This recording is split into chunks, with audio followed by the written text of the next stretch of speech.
সুনীল গঙ্গোপাধ্যায়ের লেখা জেটি ঘাট গল্পটি গল্পকথার আসরে আপনাদের জন্য।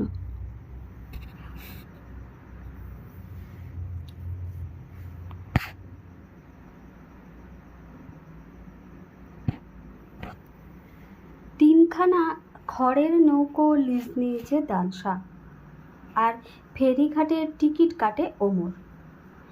দুজনে এক ছাউনির নিচে বসে। দানশার খাটুনিটা বেশি, কারণ কারবারটা তার নিজের। এক সিজনের জন্য নৌকোগুলো সে লিজ নিয়েছে। এবার থেকে ওপারে খড় বোঝাই করে চালান দেয়, কখনো ইট কিংবা আলুর বস্তাও যায়। 5 জন মজুর খাটাতে হয়। নৌকোগুলোতে খড় কিংবা অন্য মাল বোঝাই করার সময় সে নিজেও হাত লাগায়। জোয়ারের সময় কোমর জলে নামতে হয়। নৌকোগুলো ছেড়ে গেলে সে ছাউনিতে বসে একটু জিরোয়। ওমরের কাজ খুবই হালকা। নদী শান্ত থাকলে দিনে বড়জোর 2 বার করে ফেরি যায়, তাও প্যাসেঞ্জার লঞ্চ নয়, বার্জ। গাড়ি, লরি, টেম্পো পারাপার করে। সরকারি ব্যবস্থা, কাছেই সমুদ্র।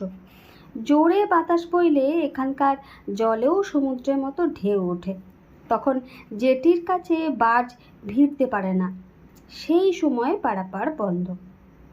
ওমরের কাজ চুপচাপ বসে বিড়ি টানা। সেই ঢেউয়ের মধ্যেও দানশার নৌকোগুলো ঠিক চলে যায়।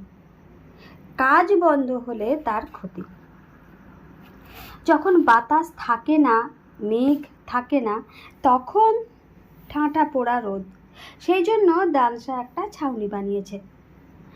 আলগা ইটের দেওয়াল, ওপরে একটা তেরপোল বেছানো, মেঝেতে খড় পাতা। রাত্রিরে এখানে শুয়ে থাকাও যায়। একবার বার্জ ছেড়ে গেলে ফিরতে ফিরতে 2-2.5 ঘন্টা লেগে যায়। তখন ওমর পা ছড়িয়ে নদীর দিকে চেয়ে বসে থাকে। মোহনার কাছাকাছি নদী, তাই সারা বছরই অতি জীবন্ত। ভাটার সময় নেমে যায় অনেকখানি, আর জোয়ারের সময় ছল্লাদ ছল্লাদ করে ঢেউ একটু একটু এগিয়ে আসে। কাদার ওপর গেঁথে যাওয়া নৌকোগুলোকে জিভ দিয়ে চাটে। জেটির ওপর জল লাফিয়ে উঠে আসে অনেকখানি। নদী ছাড়া কিছু মানুষজনও দেখা যায়।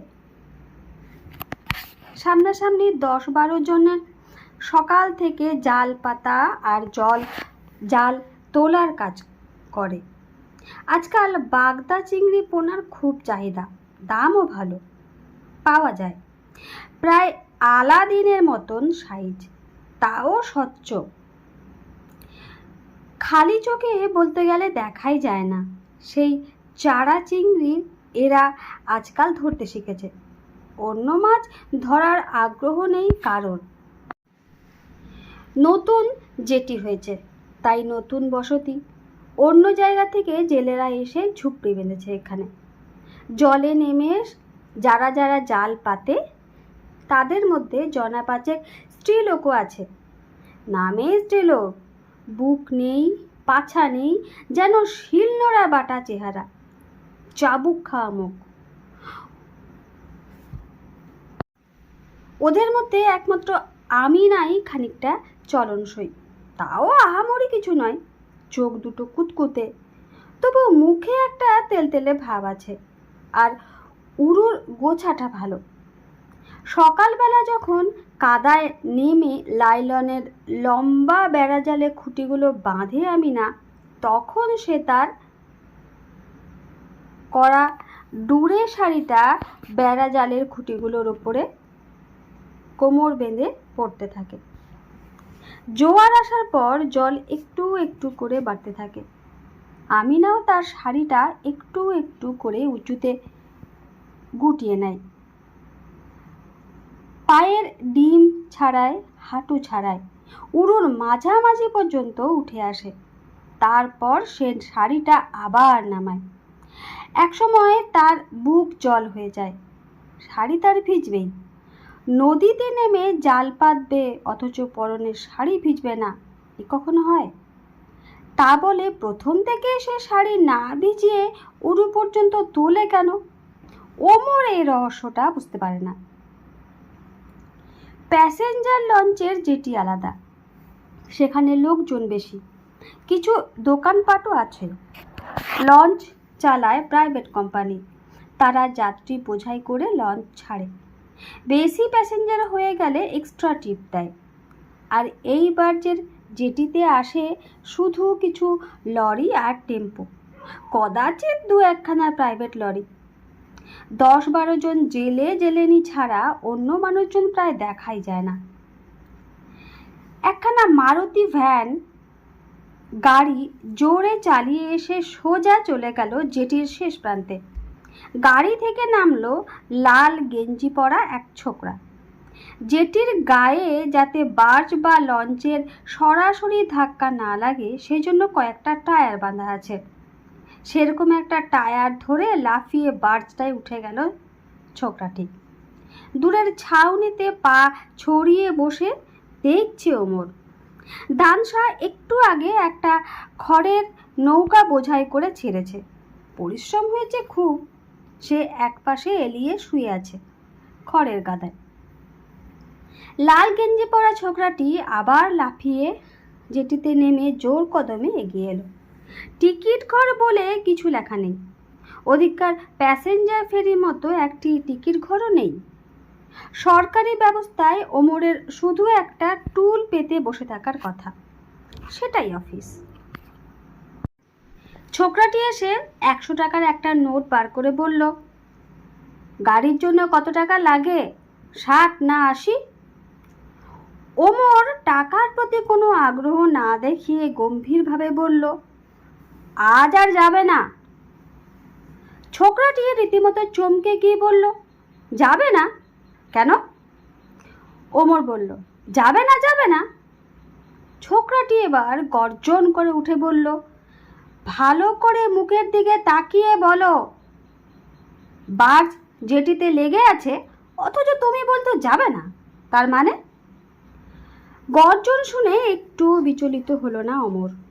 অবজ্ঞার সঙ্গে গাল চুলকোতে চুলকোতে বলল, জাহাজ থাকলেই যেতে হবে। 12:30টায় বান আসবে, তখন ওপারে জেটি পুরো ডুবে যাবে। আপনার গাড়ি ওপারে গিয়ে নামাবেন কোথায়? মাঝগঙ্গায়? ছোকরাটি ক্রোধের সঙ্গে একবার মিশল বিস্ময়। হাত ঘড়ি দেখে বলল, এখন 12:10, ওপারে যেতে কতক্ষণ লাগে আমি জানি না, বড় জোর 35 মিনিট। বান আসার সঙ্গে কি সম্পর্ক আছে? আমায় টিকিট দাও। হবে না। তার মানে টিকিট দেবে না? একখানা গাড়ি পার হয় না, পেছনে গিয়ে অপেক্ষা করুন। আরও অন্তত 2খানা গাড়ি না এলে জাহাজ ছাড়বে না। যদি আর গাড়ি না আসে তাহলে যাবে না। অন্য গাড়ি আস্তে আস্তে যদি বান এসে যায়? বলেছি তো যাবে না। ছোকরাটি এবার অসহায়ভাবে এদিক ওদিক তাকালো। তার অদম্য ইচ্ছে এই শুকনো ঢ্যাঙা লোকটার মুখে 2খানা ঘুষি মারতে, কিন্তু তাতে তার সমস্যার সমাধান হবে না। সারেঙ্গের সঙ্গে সে কথা বলে এসেছে, সারেঙ্গে যেতে আপত্তি নেই, কিন্তু টিকিট বাবু টিকিট না দিলে সে বার্জ ছাড়তে পারবে না। ছোকরাটি এবার মেজাজ সামলে বলে, অন্য গাড়ি যদি না আসে আমার খুব বিপদ হয়ে যাবে, আমাকে আজ ওপারে যেতেই হবে। ওমর পিচ করে একপাশে থুতু ফেলে বললে, একখানা গাড়ি নিয়ে জাহাজ ছাড়ার নিয়ম নেই, বললাম তো। ছোকরাটি আরও অনুনয় করে বলল, একটা ব্যবস্থা করো, আমার বিশেষ দরকার, একজনের অসুখ, তুমি না হয় পুরো 100 টাকাই নাও। ওমর এবার খেকিয়ে উঠে বলল, কেন জ্বালাতন করছেন? অন্তত 3খানা গাড়ি না হলে আমি টিকিট দেব না, ব্যাস। ওমর পিছন ফিরে বসে বিড়ির বান্ডিল খুঁজতে লাগলো। ছোকরাটি সরে গেল। এবার অস্থিরভাবে পায়চারি করতে লাগলো জেটিতে। মাঝপথেই রাস্তার দিকে তাকাচ্ছে। আর কোনো গাড়ির চিহ্নই নেই। ওমর বিড়ি ধরিয়ে মিটিমিটি হাসছে। দানশা সব শুনছিল। এবার সে জিজ্ঞেস করলো, ভদ্রলোককে টিকিট দিলি না কেন রে? ওমর বলল, 1খানা গাড়ির জন্য জাহাজ ছাড়বে? মোটে 80 টাকা এক গাড়ি। আর কত টাকা ডিজেল পড়বে তা জানিস?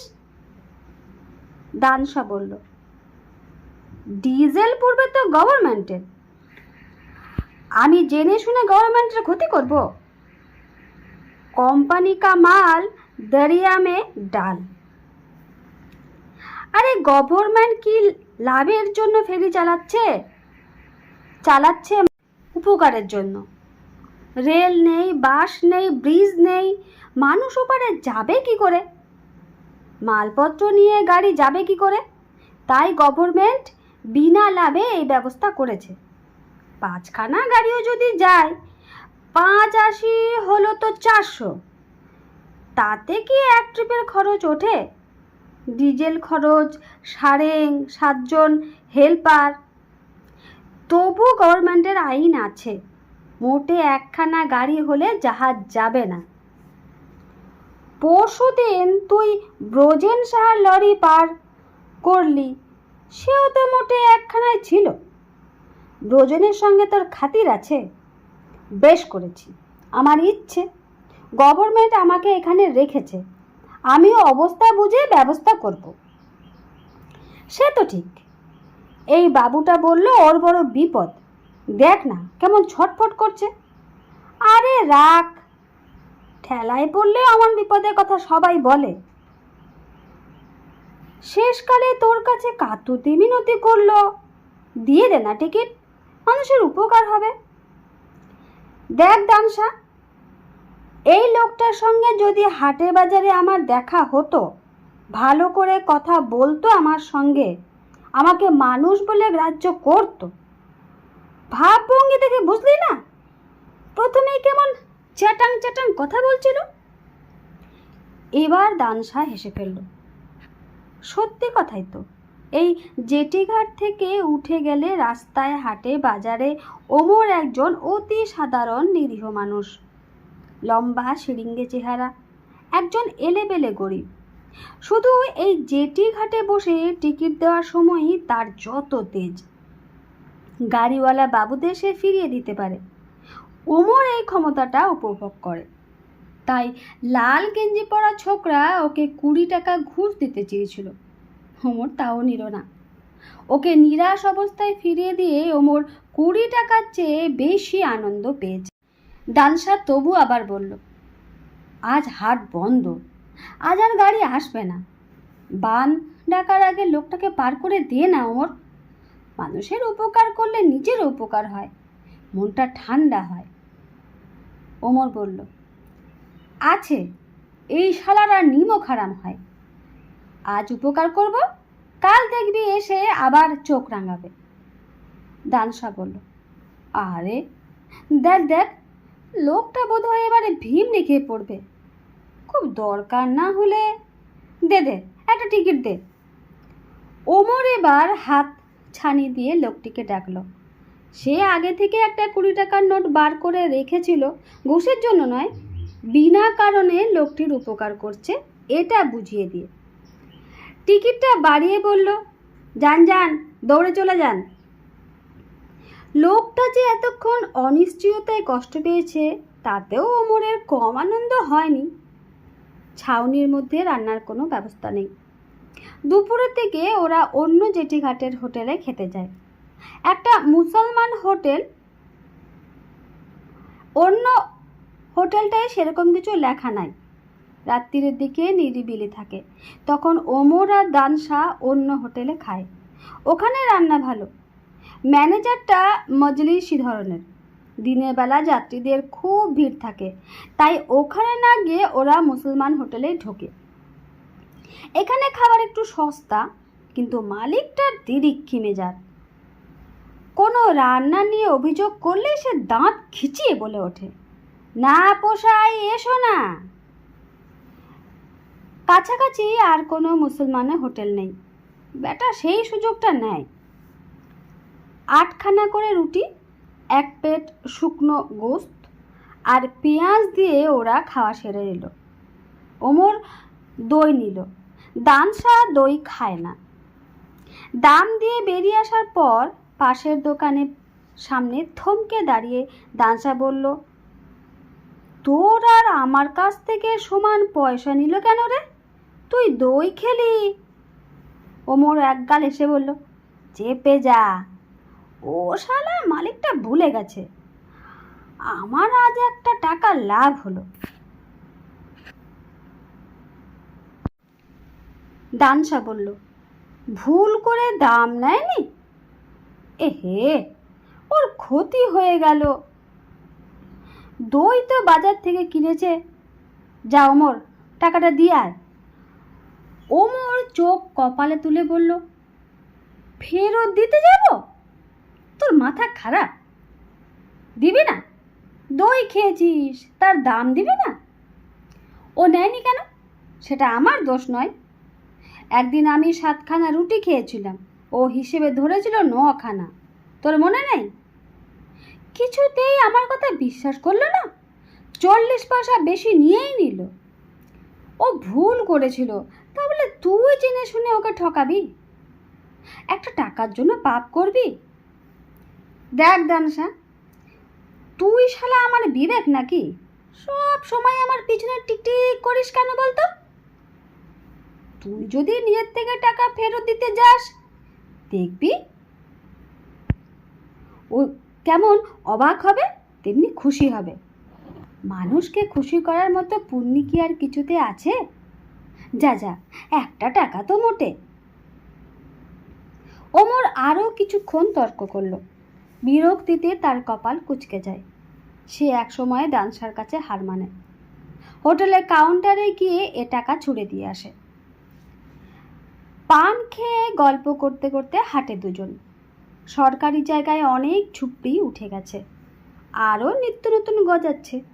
কিছুদিন আগেও জায়গাটা ছিল ফাঁকা, শিগগিরই এটা একটা গঞ্জ হয়ে যাবে। দূর দূর গ্রাম থেকে যে যেমন পারে জায়গা দখল করে নিচ্ছে। ওমর আর দানশারও 2টো জায়গা নেওয়া আছে, কিন্তু ঘর তোলেনি। এখন সংসার পাতার কথা ভাবছেও না। ওমরের নতুন চাকরি, আর দানশা তার কারবারে এখনো বিশেষ লাভের মুখ দেখেনি। একটা ঝুপড়ির বাইরে আমিনা এঁটো কাটা খাওয়াচ্ছে কুকুরকে। এখন একটা শুকনো শাড়ি পরেছে, চুল আঁচড়াচ্ছে। সকালবেলা যখন জলে জলে থাকে তখন ওকে অন্যরকম চেহারা। ডিজেল হাড়ির মতো গায়ের রং, নাকটা বোঁচা, তবু মেয়েটার একটা কিছু চটক আছে। সবাই এখানে নতুন এসেছে, কেউ কারোকে ভালো করে চেনে না। আমিনাদের ঝুপড়ি থাকে আর এক বুড়ো আর এক 16-17 বছরের ছেলে। ছেলেটা ওর ভাই, বুড়োটা ওর স্বামী। একটা পিঠ বাঁকা। বুড়োটার সঙ্গে কেন ওর বিয়ে হলো কে জানে। বুড়োটা মাঝে মাঝে খক খক করে কাশে, তবু তার তেজ আছে। আমিনাকে বকে প্রায়, ভাইটাকেও বকে। ওমর ভাবল, এই আমিনাকে সুযোগ বুঝে একদিন অন্য কেউ খাবে। বিয়ে হয়ে গেলেই যে সে স্ত্রীলোকের অন্য কেউ খাবে না, তার কোনো মানে নেই। অন্তত এখানে ওসব নিয়ম খাটে না। বুড়োর যুবতী স্ত্রী, তার ওপর কেউ না কেউ ভাগ বসাতে চাইবেই। এখন কথা হচ্ছে কে আগে খাবে। ওমরের শরীরটা চনমন করে ওঠে। দানশা তার কাঁধে হাত রেখে বলে, ওই আমিনার দিকে নজর দিস না যেন। ওমর দারুণ চমকে গিয়ে বন্ধুর দিকে তাকালো। দানশা বলল, ওর ভাইটাকে দেখেছিস তো? খুব গোয়ার, বয়স কম হলে যা হয়, শরীরে তাকত আছে। আর বুড়োটার নজরও খুব সরু, দেখিস না আমিনাকে কারোর সঙ্গে কথা বলতে দেয় না। ওমর বলল, আমার নজর দিতে ভারী বয়ে গেছে। দানশা বলল, গভর্নমেন্টের চাকরি পেয়েছিস, তোর আর চিন্তা কি, এবার বিয়ে শাদী কর। ওমর ঠোঁট উঠল, মাইনে 340 টাকা, ওই টাকায় সংসার হয়? আগে কিছু জমুক। দানশা বলল, ডাগর ডোগর দেখে বউ আনবি, তাকে দিয়ে কাজ করাবি, পানিতে নেমে মাছ ধরতে শিখলেই টাকা আসবে। মেয়ে ছেলেরা এই কাজ ভালো পারে, তারপর বাচ্চা কাচ্চা হবে, আল্লাহ দোয়া করবেন। নিজের ছেলে পুলে না হলে পুরুষ মানুষের মন শান্ত হয় না। ওমর বলল, রাখ, ও কথা রাখ। আমিনা মেয়েটি সত্যিই খুব কম কথা বলে, কারোর সঙ্গে মেশে না, সামনাসামনি চোখাচোখি হলে মুখ ফিরিয়ে নেয়, কিন্তু শাড়ি ভেজাতেই হবে তবু কেন সে অল্প জলে উরু পর্যন্ত শাড়ি গুটিয়ে রাখে, এটাই ওমর বুঝতে পারে না। কয়েকটা দিন একঘেয়ে যাওয়ার পর ওমর ছটপটিয়ে উঠল। কারুর ওপর সে ব্যক্তিত্ব ফলাতে পারছে না, কারুর কাততে বিনতি অগ্রাহ্য করার আনন্দও পাচ্ছে না। আজ আবার বন্ধ, ডায়মন্ড হারবারে কি যেন গন্ডগোল হয়েছিল কাল, তার জন্য সারা 24 পরগনা বন্ধ। এই ফেরিঘাটের সঙ্গে ডায়মন্ড হারবারের ঝঞ্ঝাটের কোনো সম্পর্ক নেই, তবুও ভয়ে আজকাল সবাই দোকানপাট বন্ধ করে দেয়। প্রাইভেট কোম্পানির প্যাসেঞ্জার লঞ্চ চলবে না, হোটেলও ঝাঁপ ফেলা। তবু বার্জ সার্ভিস চালু রাখার কথা, কারণ সেটা সরকারি গাড়ি যদি আসে পারাপারের জন্য, সে সম্ভাবনা খুবই কম। জেলেরা বন্ধ হরতাল মানে না, তারা সবাই জলে নেমেছে। ওমর জেটি ঘাটের মাঝ পর্যন্ত হেঁটে গেল। আমিনা আর অন্য দুটি স্ত্রীলোক সেখানে জাল ছড়াচ্ছে, সবাই জালের একটা দিক জেটির সঙ্গে বাঁধে। ওমর গম্ভীরভাবে বলল, এই এখান থেকে জাল সরাও, জাল সরাও। মেয়েরা অবাক হয়ে তাকালো, প্রতিদিন জাল বাঁধা হচ্ছে, এরকম কথা কখনো শোনেনি। ওমর বলল, জাল সরাও, হাঁ করে দেখছো কি? একটি স্ত্রীলোক বলল, কেন, জাল খাটাবো না কেন? ওমর বলল, এটা সরকারি সম্পত্তি, এখানে জাল বাঁধার কে হুকুম দিয়েছে? স্ত্রীলোকটি ঠিক বুঝতে না পেরে বলল, নদীর পানি সরকারের সম্পত্তি, মাছ ধরা যাবে না। ওমর ধমক দিয়ে বলল, কোথাকার হুজবুক হে, নদীর পানি সরকার, তা কি আমি বলেছি? এত বড় নদী, যেখানে ইচ্ছে মাছ ধরোগে, কে বারণ করেছে? এই জেটির সঙ্গে বাঁধা চলবে না, আমার যাওয়া আসার অসুবিধে হয়, খোলো খোলো। সবাই জেটির সঙ্গে জালের একটা দিক বাঁধে, তারপর খুঁটি চলে যায় অনেক দূর পর্যন্ত। জেটির মতো একটা মজবুত খুঁটি তো আর হয় না, এখন সব খুলে আবার বাঁধতে হবে। স্ত্রীলোকেরা ভেবাচেকা খেয়ে ওর চোখের দিকে তাকায়, আমি শুধু জলের দিকে চেয়ে থাকে। অন্য জেলেরা কাছাকাছি চলে আসে, আমিনার স্বামী আর তার ভাইও আসে, কেউ কেউ তর্ক জুড়ে দেয়, কিন্তু ওমর অনড়, সে সরকারের প্রতিনিধি, সরকারের সম্পত্তি সে অন্যদের ব্যবহার করতে দেবে না। খানিকক্ষণ তর্কের পর বেশ মেজাজ দেখিয়ে ওমর বলল, অত কথা কিসের, নিজেরা খুলবে না আমি খুলে দেব? সত্যি সে একটা জালের দড়ি খোলার জন্য টান মারে। দানশা একটা নৌকোয় খড় বোঝাই করছিল, সেও বন্ধ মানেনি। একটা নৌকো তো ওপারে যাক, ওদিকের বাবুরা যদি আটকায় তাহলে সে আর অন্য নৌকা ছাড়বে না আজ। গোলমাল শুনে কোমর জল ঠেলে ঠেলে জেটির কাছে এসে সে জিজ্ঞেস করল, কি হয়েছে? আমিনার স্বামী বলল, জেটিতে জাল বাঁধা যাবে না বলছে। দানশা ওমরের দিকে তাকায়। ওমর যুক্তি দেখিয়ে বলে, এরা সব জাল বেঁধে রাখে, আমার জাহাজ যাওয়া আসার অসুবিধে হয়। একজন জেলে বলল, জাহাজ লাগাবার সময় তো আমরা জল খুলে দিই, জাহাজের চাকা লাগলে জাল ছিঁড়ে যাবে। ওমর বলল, হ্যাঁ জাল খুলে নাও, কিন্তু কখন খোলো? জাহাজের কাছে এসে যখন ভেপু মারে, তার আগে তোমাদের হুঁশ হয় না। ভেপু শুনে তারপর তোমরা জাল খুলতে শুরু করো, তাতে আমাদের টাইম নষ্ট হয়। গভর্নমেন্টের টাইমের বুঝি দাম নেই? হ্যাঁ? দানশা বলল, হ্যাঁ সে ঠিক কথা, সরকারের টাইমের দাম আছে, কিন্তু জেলেদের যাতে সুবিধা হয় সেটাও তো দরকার। জাহাজ তো দুবার মাত্র আসে যায়, সারাদিন যেটি খালি পড়ে থাকে, যেটিতে জাল বাঁধলে জেলেদের সুবিধে হয়, ঠিক কিনা? সরকার তো সেটাও দেখবে। তবে ওরা জাহাজ আসবার আগে জাল খুলে নেয় না কেন?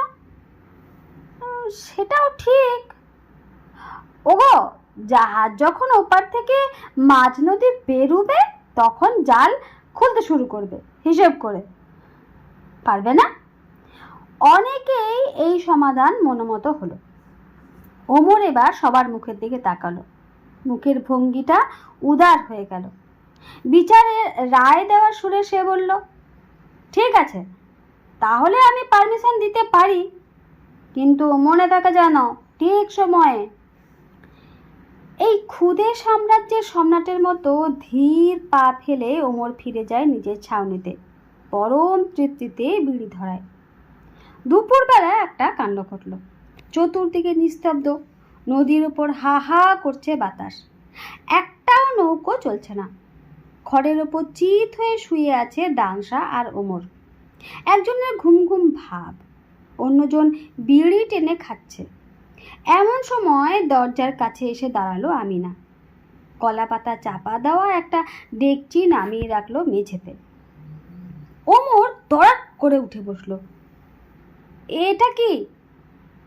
কলা পাতাটা উঠিয়ে দিল আমিনা। এক ডেকচি ভর্তি ভাত, তার উপরেই একপাশে লটকা মাছের চচ্চড়ি।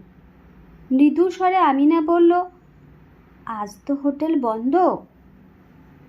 দানশার গ্রামের বাড়ি 17 মাইল দূরে, আর ওমরের বাড়ি একদিনের ছুটিতে ওমরের বাড়ি যাওয়ার চার অনুভব করে না।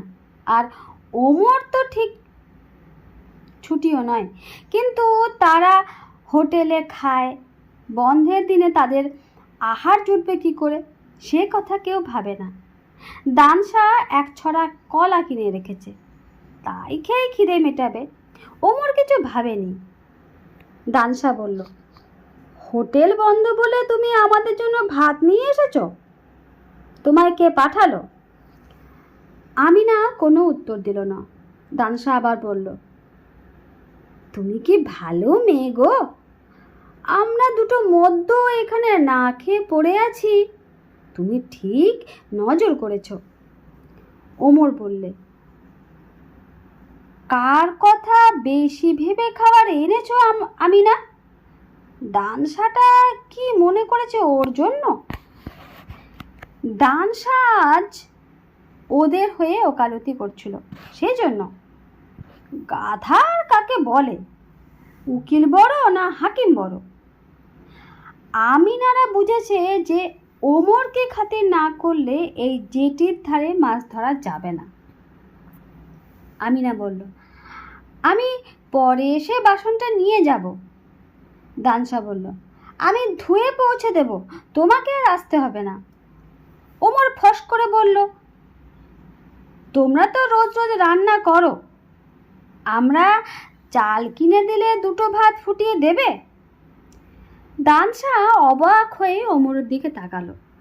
ওমর বলল, ওরা এনে দিলে আমাদের আর রোজ রোজ হোটেলে খেতে হয় না, আমরা পয়সা দেব, চাল ডাল কিনে দেব। দুজনেই তাকালো আমিনার দিকে। আমিনা মাথা হেলিয়ে বলল, হ্যাঁ দেব না কেন? এবার থেকে ভালো ব্যবস্থা হয়ে গেল। দানশা আর ওমরকে হোটেলে যেতে হবে না। আমিনা কিংবা তার ছোট ভাই এসে খাবার দিয়ে যায়। ওমর আর দানশা পালা করে বাজার করে নিয়ে আসে। আমিনার স্বামীও খুশি, কারণ ওমর ওদের দই খাওয়ায়। বুড়ো দই খেতে খুব ভালোবাসে। আমিনা এখনো বেশি কথা বলে না বটে, কিন্তু মাঝে মাঝে স্থির দৃষ্টিতে মুখের দিকে তাকায়। সেই দৃষ্টির সঠিক ভাষা ওমর বোঝে না, কিন্তু তার শরীর ঝনঝন করে।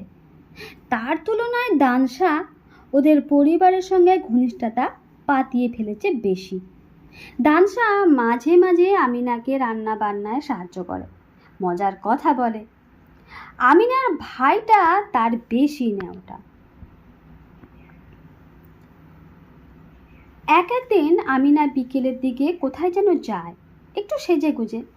ওমরের পছন্দ হয় না। এখান থেকে বাজার 7 মাইল দূরে। ওমর আর দানশার একটু ভাগাভাগি সাইকেল আছে।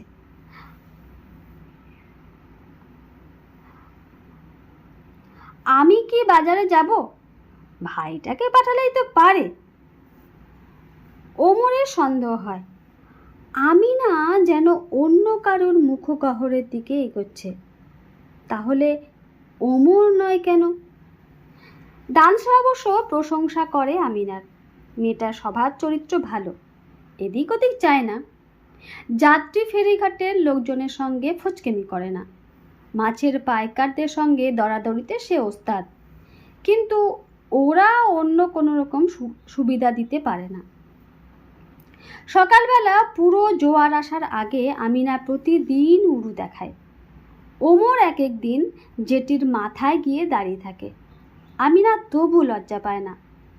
ওমরের মাথায় আগুন জ্বলে। দানশার কথা মতো যদি ভালো মেয়ে হয়, তাহলে উড়ু ঢেকে রাখে না কেন? একদিন বিকেলবেলা আমিনার স্বামী হঠাৎ খুব বমি করতে লাগলো। প্রথম কয়েকবার কেউ তেমন খেয়াল করেনি। একসময় জেটির ওপরে উঠে এসে নেতিয়ে পড়ল একেবারে। মনে হলো চোখ উল্টে যাচ্ছে। নির্ঘাত কলেরা। প্যাসেঞ্জার লঞ্চ চলে গেল এইমাত্র। ফিরতে ফিরতে অন্তত আরও 1.5 ঘন্টা। ওদের একটা লঞ্চ আজ খারাপ। নদীর জলে খুব টান আছে। নৌকোয় যেতে অনেক সময় লেগে যায়, অথচ বুড়োকে এখনই উপরে ওপারে নিয়ে যাওয়া দরকার। সাগরদ্বীপে চালু হেলথ সেন্টার আছে, সেখানে ওর চিকিৎসা হতে পারে। বার্জে 2টো লরি আর 3টে ভ্যান চেপেছে, ছাড়বে এক্ষুনি। আমি ভাই সারেংকে অনুরোধ করেছিল আর তার দুলা ভাইকে নিয়ে যাওয়ার জন্য, কিন্তু সারেং কলেরার রোগী তুলতে রাজি নয়। এগিয়ে এলো ওমর, সারেংকে ডাকলো, গম্ভীরভাবে বলল, মনে করো আমার বাপের কলেরা হয়েছে, তুমি তাকে নিতে না? সারেং তো আমতা আমতা করতে লাগলো। ওমর একজন খালাসিকে ডেকে বলল, গণেশ, ওপারে নিয়ে গেলে শুধু চলবে না, ওরা হেলথ সেন্টার টেন্টার চেনে না, ওইখানে পৌঁছে দিবি। গণেশ জিজ্ঞেস করলো, ওনার সঙ্গে আর কেউ যাবে? আমি নাই যেতে চাই। সে বুড়োর মাথা কোলে নিয়ে বসে আছে। কিন্তু ওমর বলল, তোমার যাওয়া ঠিক হবে না, তোমার ভাই যাক, একজন পুরুষ মানুষ সঙ্গে থাকলে সুবিধে হয়। ভাই বোন দুজনেই চলে গেলে আমিনাদের ঘর কে দেখবে? এখানে চোরের খুব উৎপাত। বুড়োর সঙ্গে আমিনার ভাইটাকে পাঠানো ঠিক হলো। বার্জে উঠে ওমর নিজে বুড়োকে শুইয়ে দেওয়ার ব্যবস্থা করলো। বার্জে বার ছাড়বে। সারেং ওমরকে চুপি চুপি জিজ্ঞেস করলো, আজ কি আবার ফিরতে হবে? একেবারে কাল সকালে ওদিককার গাড়ি নিয়ে চলে আসতাম, রাত্রে ওখানে আমার একটা কাজ ছিল। ওমর কয়েক মুহূর্ত চিন্তা করলো। ভোরবেলা এখান থেকেই প্রথম গাড়ির ফেরি ছাড়ার কথা, কিন্তু একদিন দেরি হলে ক্ষতি কি? সন্ধ্যের পর প্যাসেঞ্জার বন্ধ হয়। বুড়োকে হেলথ সেন্টারে ভর্তি করে আমিনার ভাইটা যদি ফিরতে চায়, কিসে ফিরবে? ফেরার কি দরকার? ওপারে ওই জাহাজে রাতে শুয়ে থাকতে পারবে, খালাসিরা ওকে খাইয়ে দেবে। ওমর সারেংকে বলল, ঠিক আছে, ফিরতে হবে না। তার মানে আজ রাতে আমি একা থাকবো? আজ সেই রাত। আজই বুঝতে হবে আমিনার উড়ু খুলে রাখা রহস্য। এর মধ্যেই অন্ধকার হয়ে গেছে। যেটি পার হয়ে এসে একটা দৃশ্য ওমর থমকে গেল। আমিনার কাঁধে হাত দিলে, প্রায় তাকে বুকে জড়িয়ে ধরে নিয়ে যাচ্ছে দানসা। ঢুকে গেল আমিনাদের ঝুপড়ির মধ্যে। দাঁতে দাঁত ঘষে ওমর বলল, শালা হারামি। কিন্তু এখন ওমর ওখানে যেতে পারে না। সে নিজেদের ছাউনিতে বসে গজরাতে লাগলো, ধ্বংস করতে লাগলো বিড়ির পর বিড়ি। হারামজাদা দানসাটার সঙ্গে আজ থেকে সম্পর্ক শেষ। কাল থেকে ওমর নিজের জায়গায় একটা ঘর তুলতে শুরু করবে। এক একটা মিনিট যেন এক এক ঘন্টা। ওমর মাঝে মাঝে বাইরে এসে উঁকি মারছে। চাঁদ ওঠেনি, আকাশ অন্ধকার, কোথাও মানুষজন নেই। আমিনাদের ঝুপড়িতেও কোনো সাড়া শব্দ নেই। ওখানে কি করছে দানসা? কতক্ষণ কাটলো? এখন কত রাত? একসময় আমিনাদের ঝুপড়ির ঝাঁপ ঠেলে দানসা বেরোতেই ওমর সেদিকে ছুটে গেল। দানসার হাতে হাত চেপে ধরে টানতে টানতে নিয়ে এলো নিজেদের ছাউনির দিকে। দানসা বলল, ব্যবস্থা করে এলুম। ফতি এসে রাত্রিরে আমিনার ঘরে শোবে। রাগের চোটে তোতলাতে লাগলো ওমর। সে বলল, শালা, আমি ওদের পাঠিয়ে দিলাম, তুই তুই আমার আগে, তুই আমিনাকে, তুই ওকে। দানসা একগাল হেসে বলল, আমি যে তোর বিবেক। নমস্কার।